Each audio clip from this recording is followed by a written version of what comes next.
get those goosebumps every time.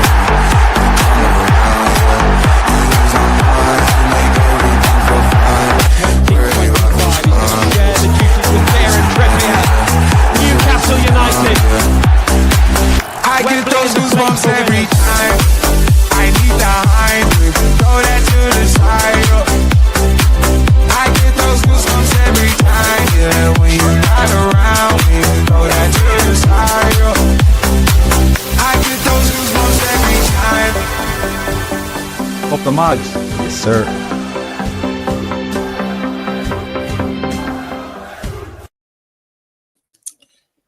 Good evening, everyone, and welcome to Loaded Mag NUFC.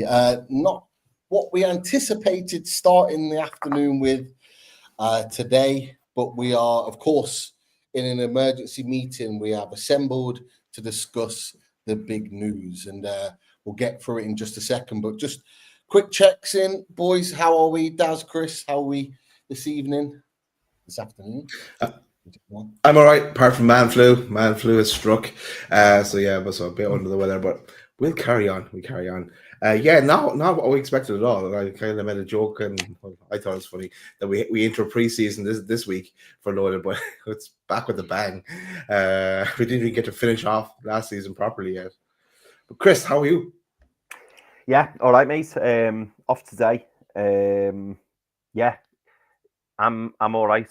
I'm all right. Just there's been a lot of unusual things happening in the last week or so. So it's quite a lot. It's quite a lot to take in from all different angles. But yeah, I'm good, mate. On a personal level, I'm very good. Thank you, Pete. How are you, mate?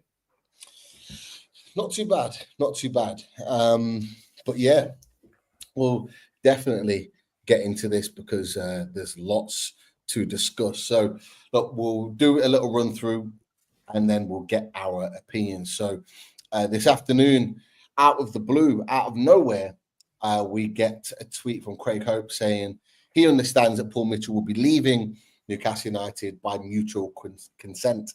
An announcement is imminent, and it was very imminent. After that, it was confirmed by the club that Paul Mitchell is to leave Newcastle United, and I'll just run through it very, very quickly.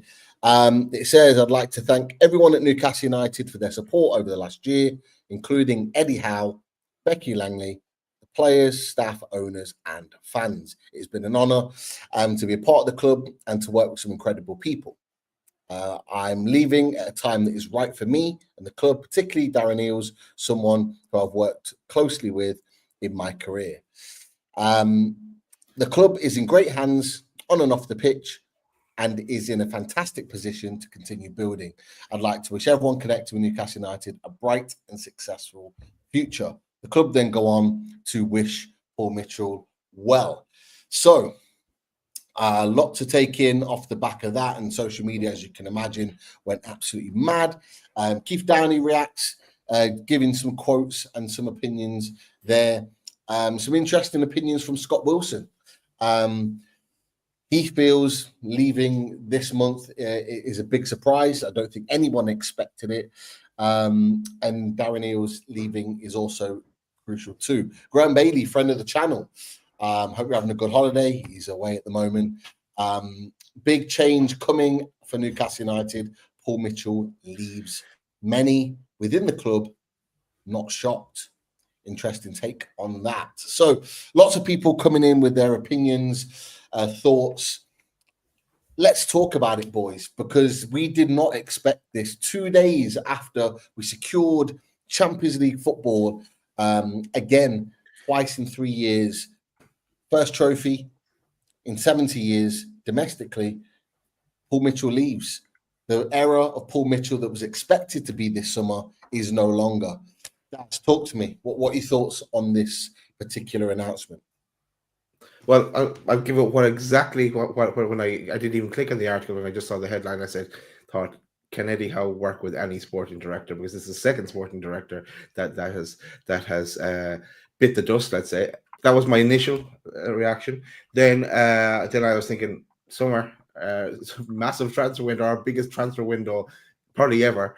and it's going to be mainly focused on Premier League based players, I imagine, because Eddie Howe has been involved in bringing in overseas talent as well, Tonali, Isak, Bruno, to name but a few. But he seems to favour Premier League based players, so I imagine that'll be the direction we're going to go in. Then it means then now that Eddie's at the wheel here. He has full control over everything within reason. So and then you think back and you think of some of the good work that Paul Mitchell did. Now he hasn't really got to cook at all. Like we haven't got to sample his delights, let's say, apart from maybe a few younger signings. But like he offloaded Miggy for this V. He did that Lloyd Kelly deal. That was a very good deal. That's for us. A few more little things like that he's done. He's brought in some backroom staff, and we kind of even touched it in our reaction show the other night with a few things that he did. Bunce would be a big job that he's done with us on managing injuries and helped us get through the season and have a successful season. But look, there was all this talk at that Adidas headquarters in Germany that time where like you were taking it with a bit of pinch of salt, but it was obviously an awful lot bigger than we ever thought. And we thought as well through the year, because we hadn't heard anything more about it. Let's say that it was smooth now, and they were going to go into aligned into the summer. But obviously that meeting that took place after the game on Sunday, I would have thought there would have been a lot of communication beforehand, but it would seem that one was going to point in one direction and the other was looking in another direction. But just from the outside looking in, because we don't know, we weren't at the meeting, and I definitely don't know. But that's the way it looks, and this was just maybe the final straw then for Mitchell. If he can't do what he wants to do and what he's expert to do in, he may as not well be here. He might as well move on. Maybe then we need to go. I'm going to ramble in a bit now, but maybe then we're going to need to go in a different direction, not bring in another sporting director, go for a technical director, and let Eddie Howe look after with Steve Nixon and a few more and the scouts look after the players we bring in. So big shock. And especially right after us clinching Champions League football, not what we wanted, and we've got to kick on. But I do have faith that we can kick on, and Eddie Howe can do a job in the transfer window as well. He did before. Absolutely. A few comments in the chat. Dad had just mentioned it, Chris, around Eddie Howe and Paul Mitchell. What's your reaction to this situation? The big question I think is it why? Well, why has this happened now? Why is he leaving less than a year after signing as sporting director? What are your thoughts on this, just initially as it's broken this afternoon? I'll be honest, mate. I wasn't happy about it, and the reason I'm not happy about it is because I don't think it looks good. I don't think it looks good on Eddie Howe, and I don't think it looks good on the owners. Because this is now the second permanent director of football that has left the club with suspicious circumstances, shall we say. Now, you both know, boys, you both know I absolutely adore Eddie Howe. I think Eddie Howe's brilliant. And for what he's done this season, it's been absolutely incredible. But the concerns I've got are probably more around the management. And it feels to me like either Eddie Howe's got far too much influence, the management are trying to put a structure in place, and Eddie Howe is fighting back against that structure.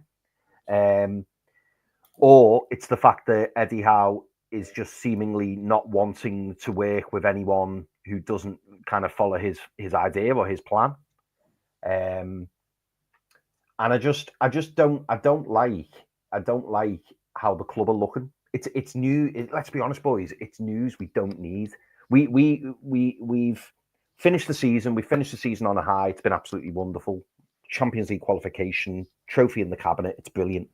But what's kind of raised alarm bells for me is the timing of the announcement. If Paul Mitchell's leaving at the end of June, why are we announcing it on the 27th of May?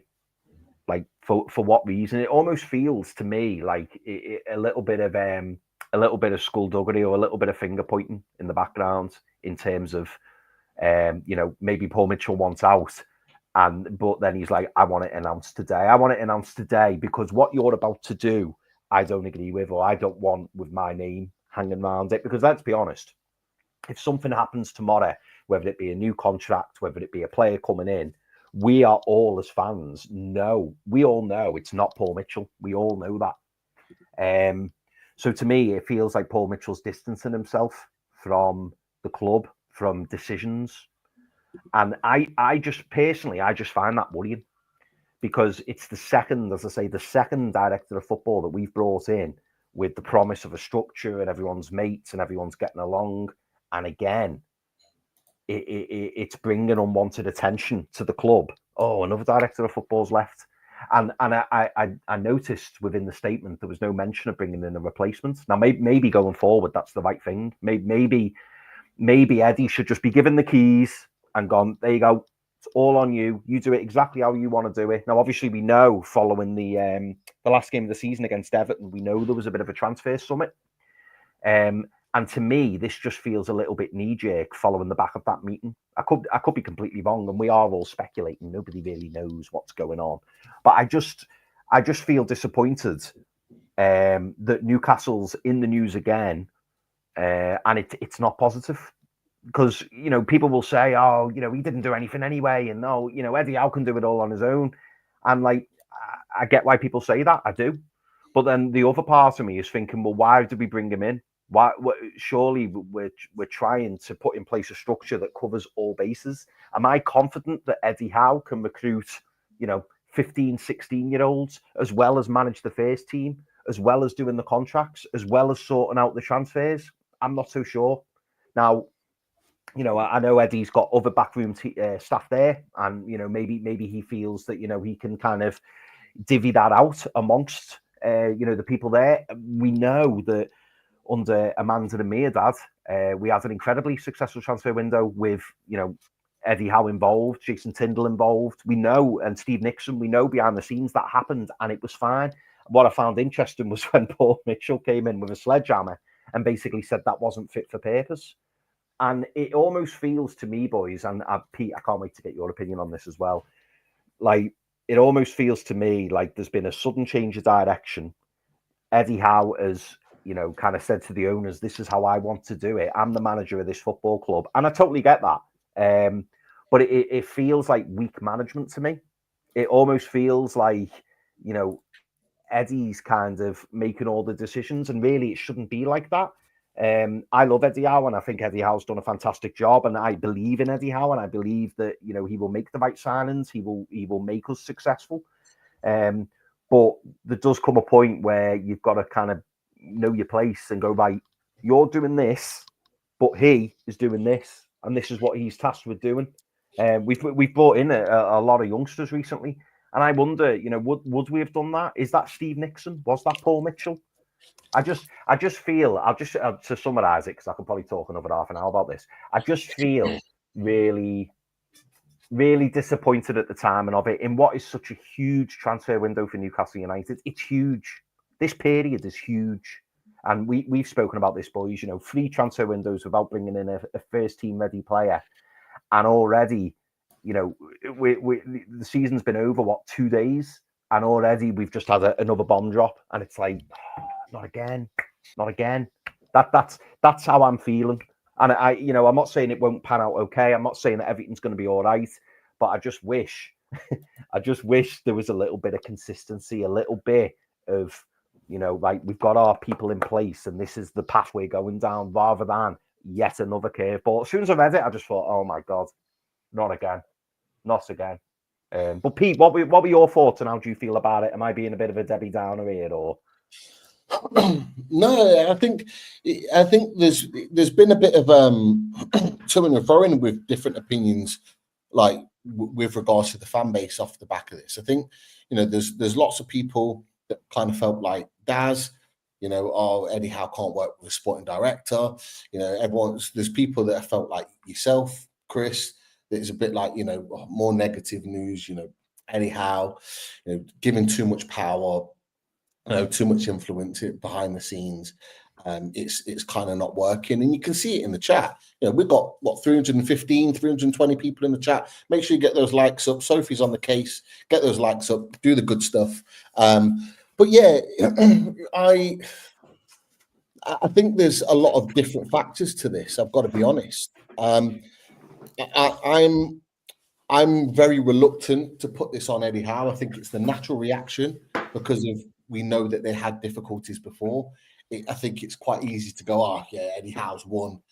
They've had a fallout again, this, that, and the other, and it could be about Eddie Howe and them falling out, or it could be the fact that his work has been done for the period that he was coming into the club for. Now, he was signed as a long-term contract, but I thought the comments from Craig Hope were quite interesting, and also on The Athletic, they touched on it quite interestingly as well.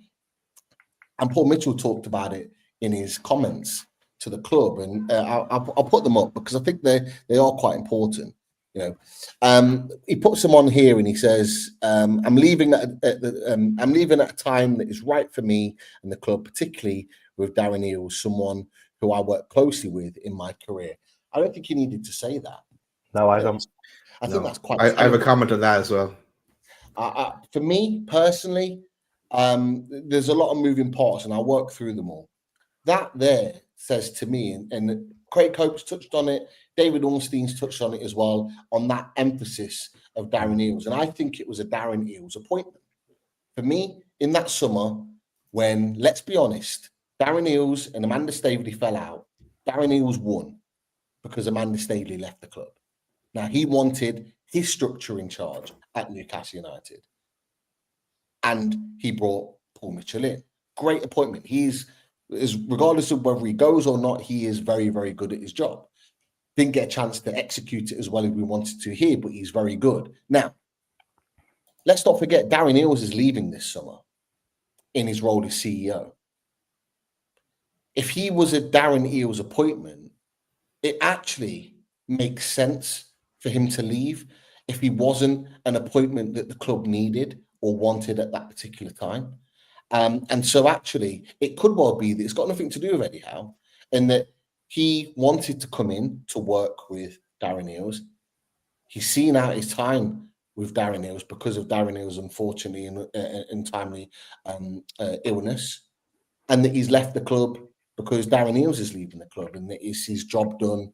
See you later. And it could well be that as well.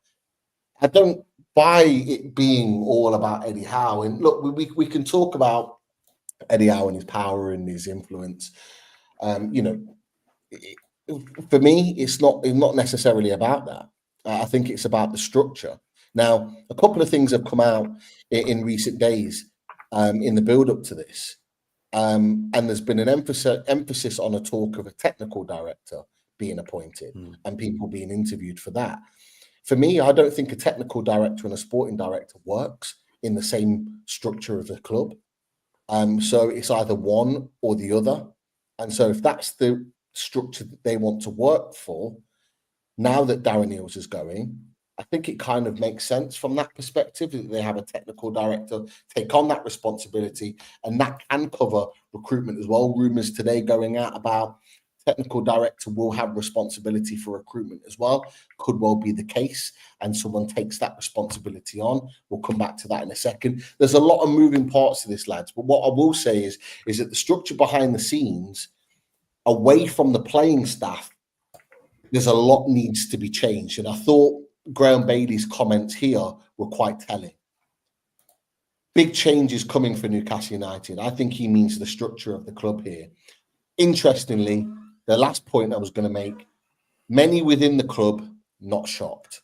Now, Craig Hope puts in his piece, and he put it right back in August, and he put it again in his piece again today. When Paul Mitchell came in, the players, not Eddie Howe, the players were not happy with how he came in and how he inserted himself around the club. If you're not making the players happy, I don't care what everyone talks about Eddie Howe. If you're not making the players happy, there's only one winner there. The players will win that battle. And that, I think, was quite telling too. So there's a number of moving parts here that I don't always necessarily just jump to the conclusion that it is about Eddie Howe. My own opinions, I'm surprised. I'm shocked. I wasn't expecting it to happen. As we said, 2 days after we finished the season, I didn't expect it to happen. But what are we going to do, guys? Are we going to announce it 2 weeks ago when we've still got Champions League to fight for and it takes over all the emphasis on that? I think that's a poor move. Are we going to announce it at the end of June when we're in the middle of a transfer window trying to completely revamp our team and be ready to fight on 4 fronts next season? No, I don't think that's a good move either. So actually, thinking about it from my perspective, I actually think now's the perfect chance. The season's just finished. The window, or one of 2 windows, is not open yet. And let's be honest, boys, our targets have already been identified. We're not letting the season finish and going, right, the season's finished, let's now sit down and go, oh, who are we going to sign? We're going to go for him, we're going to go for him. Eddie Howe's been saying it for the past 3 weeks. They've been identifying targets for weeks now, months even. They know who they're going for. We don't, unfortunately. We'll discuss it on full loaded transfer shows. But they know who they're going for. So this news today isn't going to impact the players that are coming in. It's just not. The signings are already there in terms of who they want. They've just got to go out and put the money on the table and get them. So for me, I actually think if you're gonna lose your sporting director, now is the time to do it before the transfers start kicking in. The season's done, so you're not impacting that. Champions League football, trophy, both in the cabinet, both done and dusted. Get this news out the way, and what better way, lads, to move on from Paul Mitchell? I said it on Sunday, I say it again. In the next 2 weeks, getting your first signing. When that first signing comes through the door and we're like buzzing for whoever it is and we're going, yes, we've got this player coming in the door and it's all buzz, buzz, buzz. Nobody's going to be talking about Paul Mitchell. Yeah. Everyone's going to be talking about the signing coming in the door and the fact that we are revamping this team and making this team better. Now, I've talked a little bit and I just want to go through it. You boys come in for your opinions after this. Everyone's talking about, not you boys, but people, social media. I've seen the messages, I've seen the comments, seen the opinions. Yeah, too much power, this, that, and the other. Shouldn't be in charge of recruitment, this, that, and the other. Well, Eddie Howe, when he came in, has signed players. Look at the players that he's brought into the club under his watch. Alexander Isak, Anthony Gordon, Sven Botman, Nick Pope. I won't mention Target. Sandro, I like the way you missed Target there, Pete. So be very selective here. Sandro Tonali, Harvey Barnes, Tino Livramento, Lewis Hall. You got all these players, okay? We'll leave that list off. Willasulo, Lloyd Kelly. But, you know, the point remains. He's overseen all of these players that we absolutely love and adore at Newcastle United. He's overseen these players coming in. He talked about the fact that he was heavily involved in the Sandro Tonali signing. He talked about the fact that he was heavily involved in the Bruno Guimaraes signing. He's talked about the fact that he was heavily involved in the Sven Botman signing, Alexander Isak signing. I trust this guy. As much as power as he has, I trust him because I've got no reason not to trust him. I don't care whether he brings in just English players. I don't care whether he brings in just foreign players. I just want quality players coming into this club. And if he thinks they're good enough to be what we want to be, I'm good with it. I'm good. I don't care. But that's just me. The only thing I'll say, boys, this man has to stay. This man, James Bunce, has to stay because he has been revolutionary for Newcastle United with our injuries. We were the worst 2 years ago, injury related. We now is going into the last week of the season. We were second best for the least amount of minutes lost for injured players this season. That's because of this man. He's done that. He's made that change. And we need to make sure that whatever happens, and I know he's Paul Mitchell's boy, we cannot afford to lose him because what he's brought to this club has been absolutely outstanding. So that's kind of my varied opinions and my kind of just thought process since the news broke up until now, based on what we know and what we've seen and what we've heard. But boys, go back to the signings, go back to James Bunce, go back to Paul Mitchell. Anything else that you want to add to that? Because I know we've got a few questions, a few super chats. Still got time for more super chats if you want to get them in. Boys, anything that you say that you don't agree with, that you agree with, that you've got other opinions on, fly. Let's do it. Right. Well, okay. A few different things, Pete. I agree with you on the timing. Look. From if this is going to happen now, had to be the time to do it. There was no point doing it when the season was still going, so you have to do it now. It kind of does put down a marker that Eddie Howe's in charge, and you can bet your bottom dollar that whatever first signing we make, they won't have to travel far to play. And I'd say to get to for the unveiling, but. It's not ideal. Definitely not ideal, the situation we're in, but it is what it is. I kind of want to go back to Darren Eales and as CEO. Look, and I know the man is not in good health. He is leaving. Blah blah blah. He did bring in Paul Mitchell, but like that's his job to make things tick, to make it work as a CEO. Make this work. And I guess. Maybe it's just something. It was a mistake. Bringing Paul Mitchell in. Now, I don't know. I don't agree with what you said about maybe Paul Mitchell's job is done. I think his job was going to be an awful lot more. But it's probably the case that he felt he couldn't do the job he wanted to do, or do what use his skills and specialities to get what he needed to do out of the role. He wasn't finding job satisfaction with it, I suppose. So he will move on somewhere else, and when we'll continue on as well. And on Bunce, Bunce isn't going anywhere anytime soon because Mitchell doesn't have another job to go to. When Mitchell has another job to go to, if it's at a high profile club, then we might need to worry about potentially losing Bunce. But who knows? Hopefully he's here to stay. Anything else I wanted to say? I too trust Eddie, and I know he's got some good, at Newcastle. He's got a great track record in his signings. It will be interesting to see what he does now. He's mad to get spending the cash now, and he's right. What's the point in hanging around? People will start going on holidays and they're here, there, and everywhere. So he needs to get things done now, and I do admire that. And Eddie Howe has taken us this far. If it doesn't work out, it will come back just to bite him as well. But he has a chance now. He's got free rein. We don't also want to be bringing in a new. If we were to bring in another sporting director, don't bring them in while the transfer window is open. We saw how that worked last time. It needs to be after the transfer window because they've got a plan in place. And now I think too it'll be kind of a technical director kind of role, and they'll come up with a new structure. I don't think whatever structure they have going forward, a sporting director is not going to work with Eddie. Maybe we'll work with another manager. I don't want to change manager. I want Eddie to stay as well. So let's get cooking with Eddie and get behind him and see what happens and get things moving quickly. Chris, fly in. Any other thoughts and opinions based on what's been said? Do you know what, Pete? You've made me feel a bit better about it, and it's good. This is why we do these shows, isn't it? It's obviously great to hear from the fans who are, all in the chat, like-minded fans like ourselves, to kind of see what they're thinking about it. I mean, sometimes it can get a little bit toxic on social media, can't it? So it's good to have these chats, and it's good to kind of bring up, exactly what's going on. I'm going to mention a comment here from William Smith, and William Smith says, what director of football in their right mind would walk into this? And you know what, William? That I suppose that's kind of where I was going with my little rant earlier, in the sense that I just want a little bit of stability.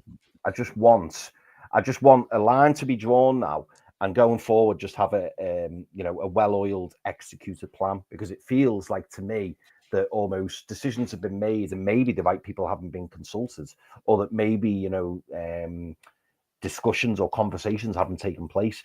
Interestingly, Pete, what you said about the statements where Darren Eales was mentioned, I agree. That was a really strange sentence, because it's funny when you see these parting statements, isn't it? Because you read it and you just think, yeah, that's not the case. You don't really think that, or those words have kind of been put in your mouth. But that Darren Eales line was very, very interesting, because it was almost saying, I'm going to go because Darren Eales is going. Exactly that. Ridiculous. Exactly Ridiculous. That. Yeah. And that's his way almost of saying, either I've been let go because Darren Eales appointed me, or I'm going because Darren Eales, who's got my back, is going, And basically, the owners, Eddie Howe, whoever, are kind of almost like, yeah, when Darren's gone, this is what we're doing. This is how we're going to do it. And Paul Mitchell's gone, it's not for me, this. It's not working out. So you can interpret that one of, well, whatever way you wish. That's, we'll never know the truth, really, will we? But yeah, do you know what? I was a little bit concerned over the timing. You've made me feel a bit better about the timing, Pete, in terms of, you don't want it to be announced in the middle of one of the 2 transfer windows. So that is an issue. I think for me, maybe to make me feel really good about it or completely better about it, I would have preferred if he was announcing that he was leaving, that he just left today. I think for me, it's just waiting for the 5 weeks to elapse. I'm just a bit like, so is Paul Mitchell going to be sat in the canteen in the corner with his coffee while all the transfer dealings are going on, and he's just like, oh, you crack on, you do what you do? Or has there been a complete split? And, the ownership have said to Paul Mitchell, you look at the youngsters. For this transfer window, you focus on the youngsters and leave Eddie and Steve Nixon and whoever to the first team. And maybe that's been an amicable split, certainly for the rest of his time here. You're right in what you say. It feels like this has been a long time coming, and that's certainly what some of the really well-respected journalists have indicated. And the good news is, I suppose, looking at it, even though it feels like turmoil for me, I'm probably looking at it from an outsider looking in. Whereas within the club, they will have a plan. They do know who they want, and they will probably go out and execute that plan. What will be interesting for me now, from now till the end of the window, if you like, I'm now interested to see what happens more with the outgoings than anything else, because I always felt like that was the friction. It was in terms, Paul Mitchell mentioned, didn't he, when he came in, and he was a little bit critical over the fact that we don't move players on, we don't sell, we're not very good sellers. And to me now, I'm just waiting for the announcement of a 2-year Callum Wilson contract and a 3-year Sean Longstaff contract. Maybe that's me being a bit, I don't know. But I would find it very, very interesting if certain players were handed contracts or certain players were not moved out of the door. What is promising, I suppose, reflecting on it, what is promising is the fact that Eddie Howe, like I've never seen, and I think all us boys said that, didn't we? We've never seen Eddie Howe so adamant over the transfer window. When he was asked, about the summer, and he was so bullish, wasn't he? And he looked so determined, and he was almost sending a message to go, this needs to happen, and it needs to happen quick. Now, that coming from Eddie is brilliant to hear, because we've said so often in the past, haven't we? It feels that like we rest on our laurels a little bit, or we kind of move too late. So if Eddie's talking like that, and Eddie's seemingly going to be the one now in the driving seat, you would hope that means we will go and get the players that we want or that we've targeted or identified. So that is a real positive. Maybe he had a blocker in the way. Maybe he felt that, Paul Mitchell was kind of going, okay, well, we can go for him, but let's see what happens with this guy first. And Eddie Howe's going, no, I want to go in now. I want to go and get this player that I really want. Maybe that's where the friction is. Who knows? Again, speculation. But I'm not worried. I'm not worried about the direction of the club in terms of Eddie Howe leading the ship. That doesn't worry me in the slightest. I just hope that going forward we make the right appointment, if any, and then we just kind of go, right, these guys are going to be here for a good 3, 4, 5 years. No more out of the blue. Things haven't quite worked out. We're going to part amicably. I don't want it anymore. I just want a structure in place, and I just want it to be smooth sailing. That's kind of what I'm hoping for. Just a question, and it's linked to what you put in our chat. When the game was on against fucking Everton on Sunday. It's been that long ago. Yeah. No, you said something doesn't look right. Now I know you're referring to on the pitch, but it could all feed together. A conspiracy theory. It could all be, things could be going on in the background, and rumors and talks and that bad feeling and even in Eddie's face before the game, obviously after the game, it looked like he wasn't settled. Now I know they're after losing the match. It may be different if they won the match. It might be different outlook on things. But just he knew that meeting was coming as well. As directly that day. So it was a big day for him. So it could have been all a combination of things kicking off on that particular day. And do you know what, so, Daz? Sorry, Pete, just before you jump in, mate. And do you know what's really worth pointing out? And it's a great shout you've made, Daz, because we heard, didn't we, when we had some PSR issues and there was talks of Gordon going, Longstaff came out, didn't he, and said everyone was very, very unsettled because they knew the position and they knew that basically heads were on the chopping board, and that must have filtered through the club. Sean Longstaff felt it. The likes of Louis Miley probably felt it. Elliot Anderson was feeling it, knowing that if the club needs to raise funds, there's a strong chance that you could be on the shopping block. The only person who probably didn't feel that was Alexander Isak, who were led to believe was non-negotiable, never for sale, not going to happen. But everybody else, there was a price on the head. So maybe, as you've alluded to there, Daz, if there have been discussions going on in the background, if the players have visibly seen a fallout or murmurings of discontent, it is going to unsettle them a little bit. Sorry, go on, Pete. No, Daz put a comment up a minute ago when you were talking, Chris, and it said about the not fit for purpose comment when he said that early on at the beginning of the season. When you're hearing that and you're a player that was signed within that transfer policy, that's not good for a player to hear, because that's almost Paul Mitchell. And this is like, it's almost, if you're a player, you're probably thinking, well, he doesn't think I was a good signing, that I wasn't a good investment to this club. That's going to piss players off. And Craig Howe wrote about it. I think David Ornstein wrote about it as well. Like, that would piss players off. And, if you're pissing players off, then it's very hard to win them back, especially when you've just walked through the door. It's not easy. You're not going to endear yourself to the manager, Pete, and you're not going to endear yourself to the new signings. So you're quite right. Exactly. And what was interesting is the weird thing about it all is that I actually watched the celebrations after the game and them doing the sort of lap of honor and stuff. And I actually looked at a moment where Paul Mitchell was walking with Eddie Howe and he had his arm around him and they were talking, and both of them looked really happy. And I'm just like, I'm going to slate you in the meeting later. Throw you under the bus. Is that on many of occasions they've looked like they've got on, like in little snippets after games, before games. When you've caught them together, they seem like they get on really well. And that moment there, I just remembered that on Sunday. And it's just like arm round him, big smiles, both happy, chatting away. It's like, does it have to be Eddie Howe's fault? Does it have to be a fallout between those two? Not necessarily. It could be something completely different. And I think in our topic of conversation today, we've brought up other potential opportunities of the reason why he's why he's leaving the club, and it may not necessarily be Eddie Howe. But there was an interesting point that you mentioned, Chris, and I think you mentioned that someone had put it in the chat about who's going to come into this role. Now, what's been interesting, I've had a few Crystal Palace fans contact me today off the back of this, saying, "You're going to get this man. You're going to get Dougie Freedman coming in." And I was like, "Oh, okay, yeah, possibly, maybe later on down the line." And they said, "Well, remember, he works now for PIF." And I had a quick look back at Fabrizio Romano, and Dougie Freedman left Crystal Palace. Interestingly, boys, he left on March 17th. What happened the day before that?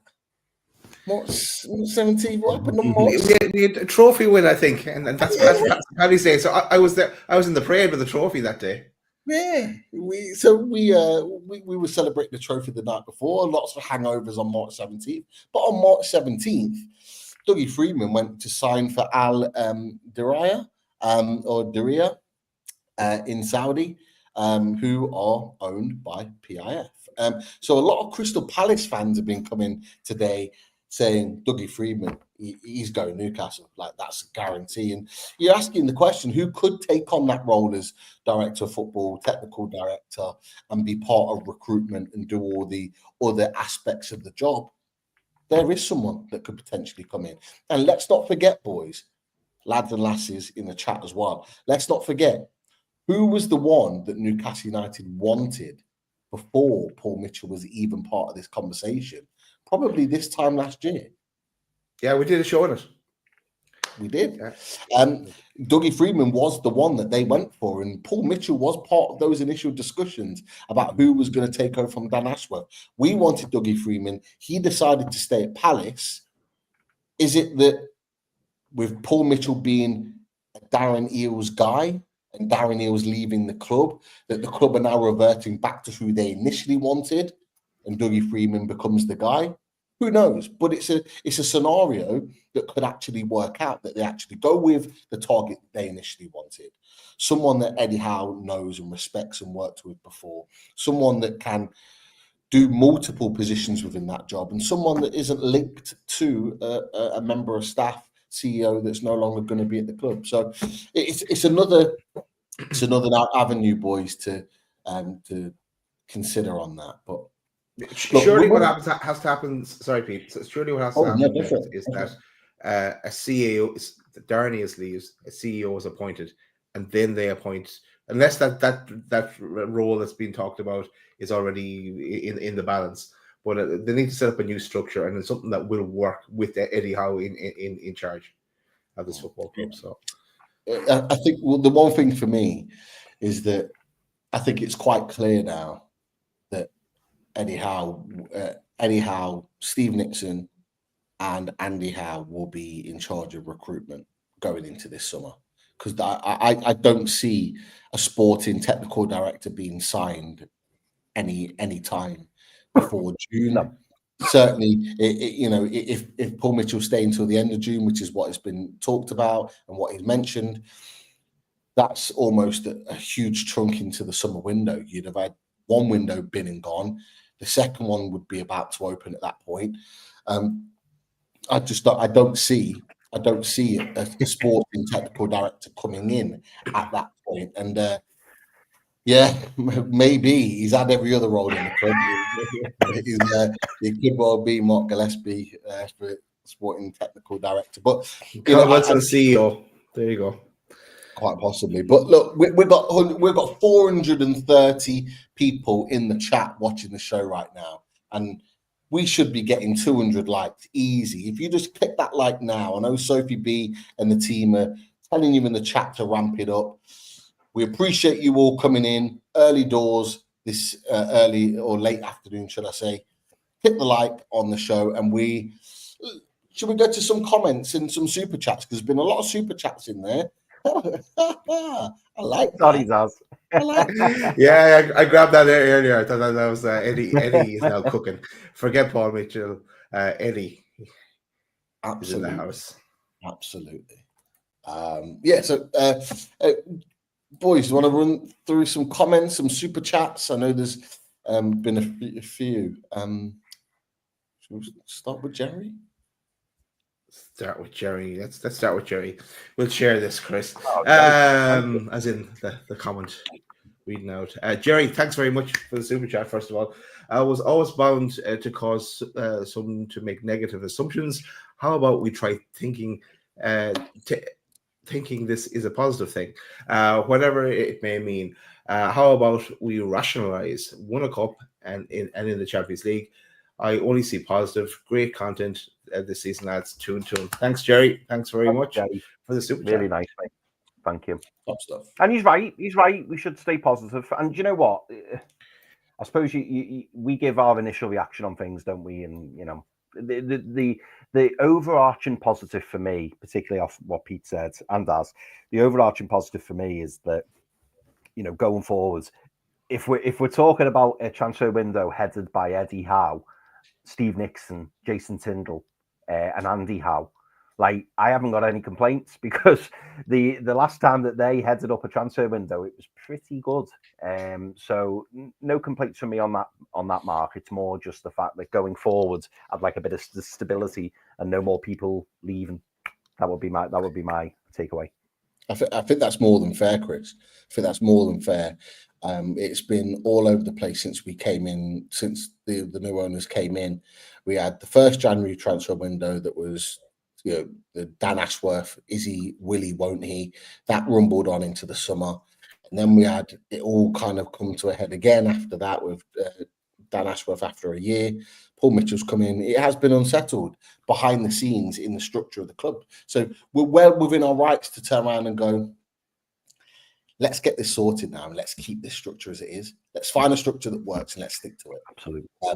Because we've gone through, well-respected, well-renowned people. And the one thing you don't want is people thinking that it's a bit of a mess and they're not wanting to come and work with Newcastle United. We're nowhere near that stage yet, I don't believe, because people from the outside in can see that the club is going in the right direction.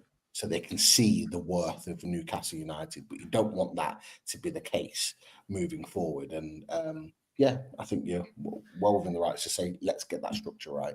I think absolutely. We've had a positive comment. Let's look at the potential negative, not comment, but negative aspect of Eddie being in charge. And Trull says, how wanting the power to regulate who stays in is not good, I'm of the opinion. So, does this mean new contracts for Wilson, for this, that, and the other? Sean Longstaff, does that mean he's staying? Can Eddie be ruthless, be working with players day in, day out, knowing everything about them, knowing their backstory? Can he be ruthless? Look, he was with Miggy. He did try and move Miggy on for a while. He was also ruthless, I suppose, with Lloyd Kelly, who he knew from Bournemouth. But can he continue that in that vein and refresh our squad?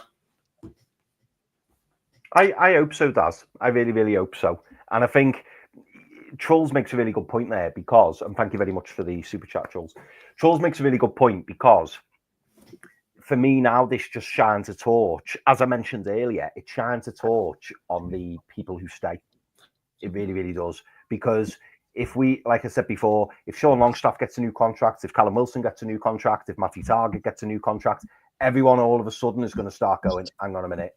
This is what we spoke about being ruthless, about having to move people on. We know in this PSR world that we need to play a trade. We need to. It's not negotiable. It has to happen. And if you want to keep hold of your best players, you've got to shift the ones who you're willing to let go, and then that will enable you to bring players in. You cannot.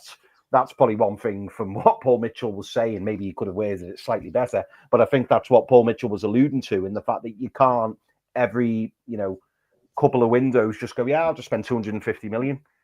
You can't do that, and you can't have a too big a squad, and you can't keep players around just because they know the club, or they're good lads behind the scene, and I can rely on them. But as the club's going in an upward trajectory, you need to keep improving. You can't just go, he'll be all right. If he gets injured, he'll be okay. Because we see now, boys, and we've talked about it a lot this season, we see the drop off when the big boys are out. You can clearly see the drop off, and that's the gap that we need to try and shorten. We need to move players on, thank them for the service, move them on, get decent money, and bring in fresh players. So for me, the outgoings will be particularly have a torch shone on them. And can Eddie be ruthless? I have no doubt he can be, and I'd love to see him do it. But that one for me is open to interpretation. I think Eddie Howe's evolved. Can you hear me? Yeah. Sorry. Eddie Howe's evolved enough for me to be able to. Yeah, I can hear you, mate. Make those decisions. I think from the perspective of the likes of Callum Wilson, I think players like that will leave the club. You touched on the situation with Miguel Almiron, with Lloyd Kelly. Those decisions were made, although difficult, made them, and I think within that, it's allowed us to be able to move forward. There will be certain players that you won't want to let go of, but I think they're players that are actually going to play a lot of minutes. I don't see it as he's hoarding players, he's keeping players. I think he's had to, because he knew we weren't or didn't have the money to invest in a proper replacement. And so what he doesn't want to get is someone. This is just my interpretation of what I see based on what we've now experienced, is that, we could have probably got someone for 15, 20 million in the summer to replace Callum Wilson. But I don't think he wants that. I think he wants someone that's coming in with a bigger pedigree. I think we could have got a cheaper right winger in the summer or in January, but I think he wants to get the very best. I think he wants a Brian Mbeumo or someone of that ilk. And I think as the manager of the club, I think he's well within his rights to go, yeah, we'll keep him for another year and just go, when we do need to get that replacement, we're going to get the best we can possibly get. I think rather than just kind of skimping out and looking at a cheap option, it's easy for us to go, get that player there, he's only that price or that price, we'll get him. But for him, he's got to be able to work with that player. And I think that's why the likes of Callum Wilson has stayed as long as he has.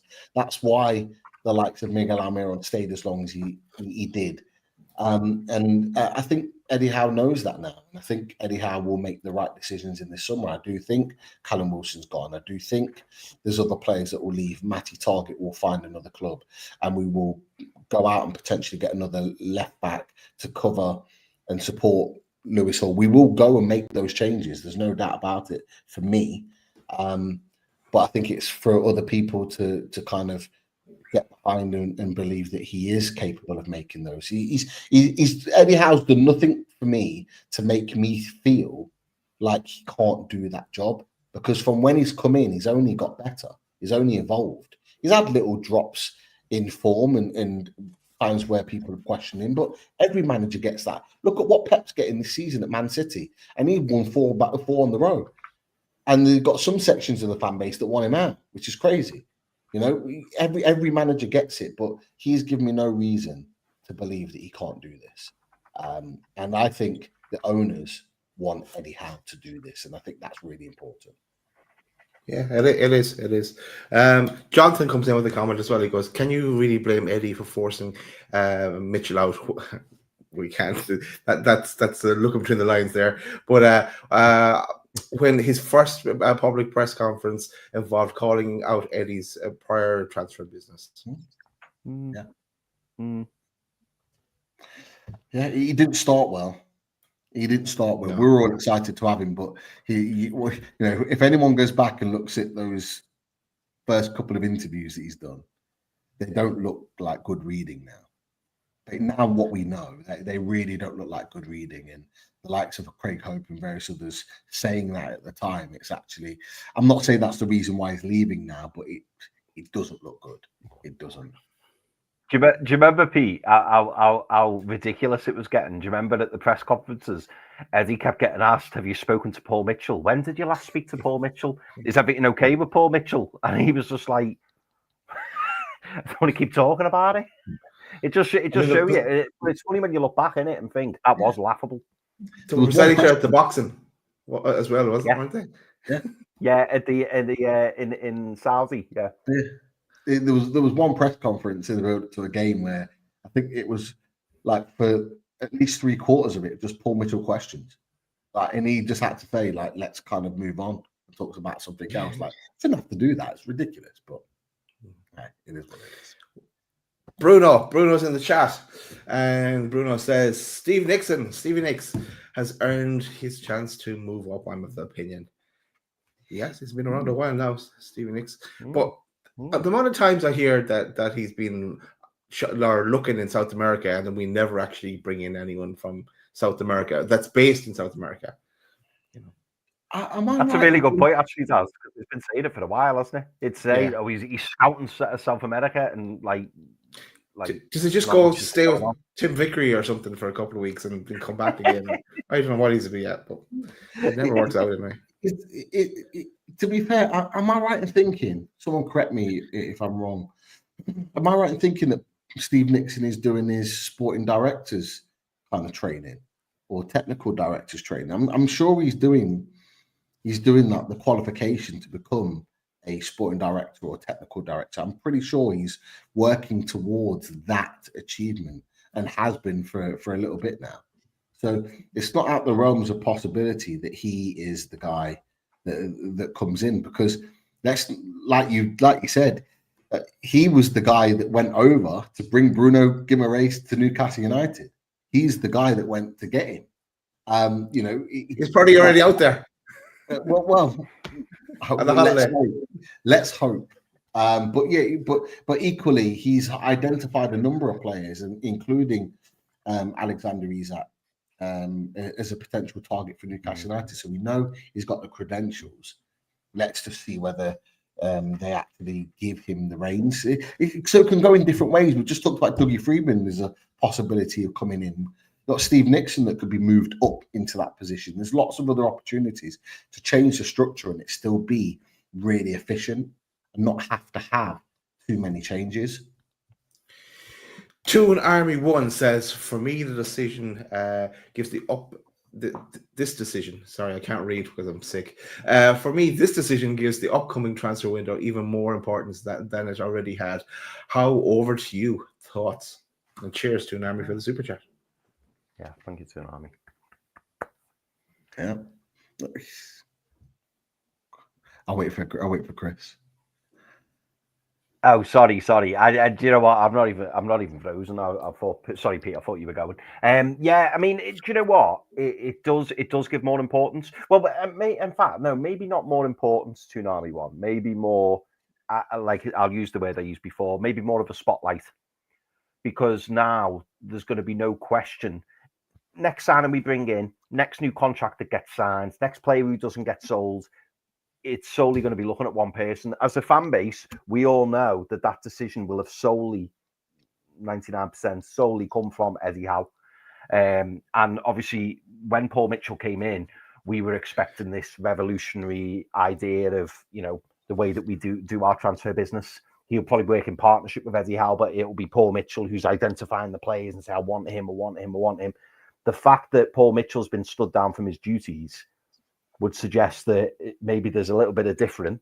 And so we're going down a different route. So if we were to go and sign a player, next week or the week after, I will be led to believe that it's solely down to Eddie Howe and it's Eddie Howe's player and Eddie Howe wants the player in, which isn't a bad thing because it could be a player we all go, oh, brilliant, totally agree. And how many times have I and us boys, how many times have we said on this channel, Eddie Howe at this point can probably sign anyone he wants because he's given me no reason.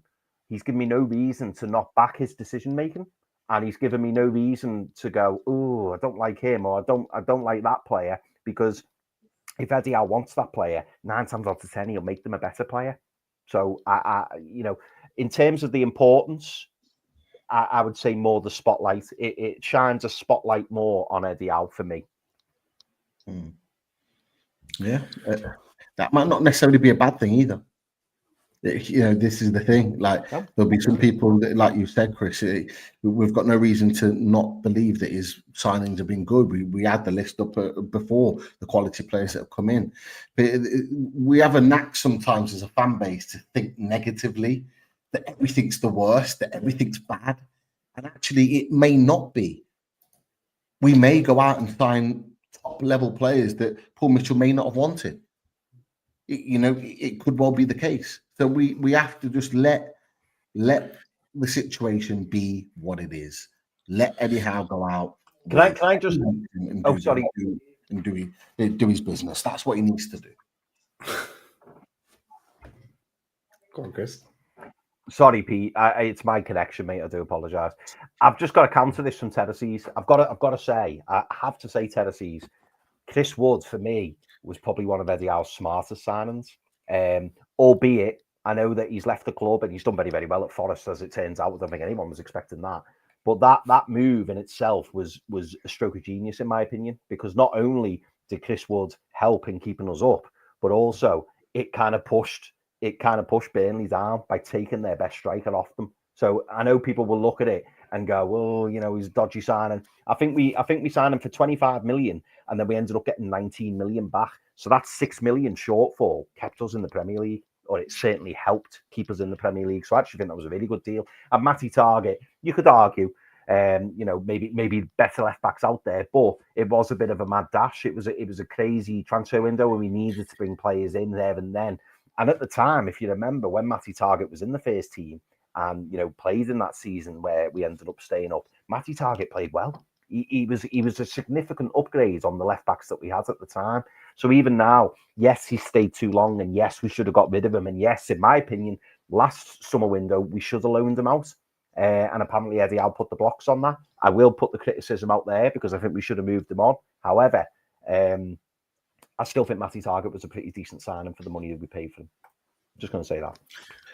The first loan move I've got no issue with Matt Targett. because he was good.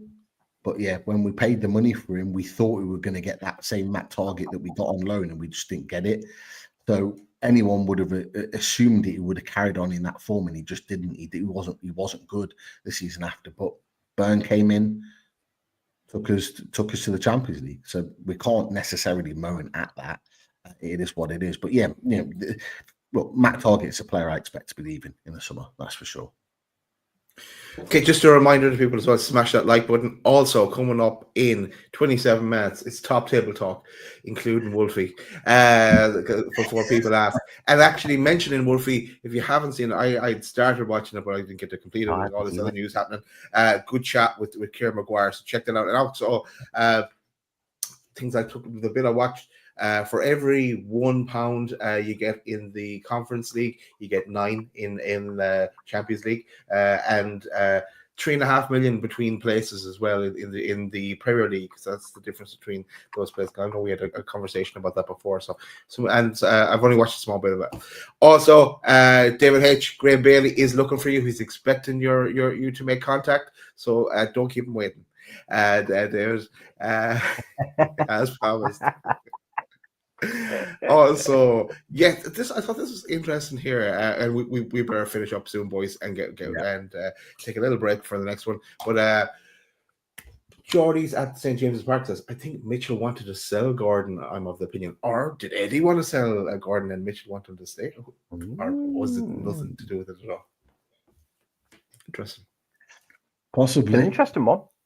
Possibly. Who knows? Could that be part of the discussion this summer? Who knows? Don't know. Who knows?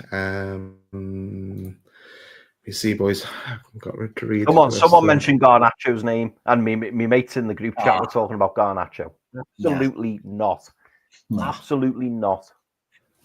Nah, let's not do that, people. Let's not go. He's very young though, isn't he? Like Eddie Howe could mold him into a decent player though as well. Great age. Not for that price though. Not for that. No, not for that. What are they looking for? Because he wants to try and go to Real Madrid. 50, 60? They want 50, 60 million.